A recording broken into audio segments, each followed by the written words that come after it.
Shalom everyone. I am Sarita, a student of the Holy Torah at ACTC Seminary. ప్రియులారా, ఈ వారం తోరా గ్రంథమునందు 30వ పర్ష కెదోషిం. కెదోషిం అంటే పరిశుద్ధులు లేదా పవిత్రులు అని అర్థం. సెఫర్ తోరా నందు ఇది 30వ పర్ష.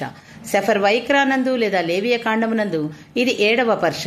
ఈ పర్ష యొక్క 5వ అలియా వాక్య భాగములు సెఫర్ వైక్రా లేదా లేవియ కాండము 20వ అధ్యాయము 1 నుండి 7 వరకు. ఈ అలియాలో ఎలోహిం మోషే ద్వారా ఇజ్రాయేలీయులకు పవిత్ర జీవనం మరియు ఆయన ఆజ్ఞలను పాటించడం గురించి కొన్ని సూచనలను తెలియజేస్తాడు.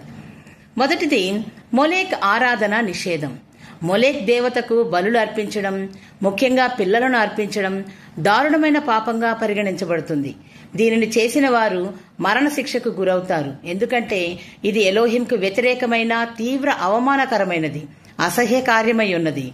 రెండవది మాంత్రిక తాంత్రిక ఆత్మ సంప్రదింపుల నిషేధం. మాంత్రికులు, జ్యోతిష్యులు లేదా మృతుల ఆత్మలను సంప్రదించే వారిని సంప్రదించడం కఠినంగా నిషిద్ధం. ఇటువంటి చర్యలు ఎలోహింపై కలిగి ఉన్న విశ్వాసాన్ని దెబ్బతీస్తాయి మరియు మరణశిక్షకు దారితీస్తాయి. మూడవది పవిత్రతను కాపాడుకోవడం. ఇజ్రాయేలీయులు మరియు ఆయన యందు భయభక్తులు గలవారు ఎలోహిం ఆజ్ఞలను పాటించి పవిత్రంగా జీవించాలి. ఎందుకంటే ఆయన వారిని తన ప్రజలుగా ఎన్నుకొని పవిత్రపరిచాడని ఈ అలియా బోధిస్తుంది. ఈ ఆజ్ఞలు ఇజ్రాయేలీయులు ఎలోహిం యొక్క పవిత్రతను ప్రతిబింబించేలా అన్యమైన ఆచారాల నుండి దూరంగా ఉంటూ నీతిమంతంగా జీవించడానికి మార్గనిర్దేశం చేస్తాయి. మరిన్ని తోరా పాఠాల కోసం మా యూట్యూబ్ ఛానల్ సబ్స్క్రైబ్ చేయండి, లైక్ చేయండి మరియు మీ అభిప్రాయాలను కామెంట్ చేయండి.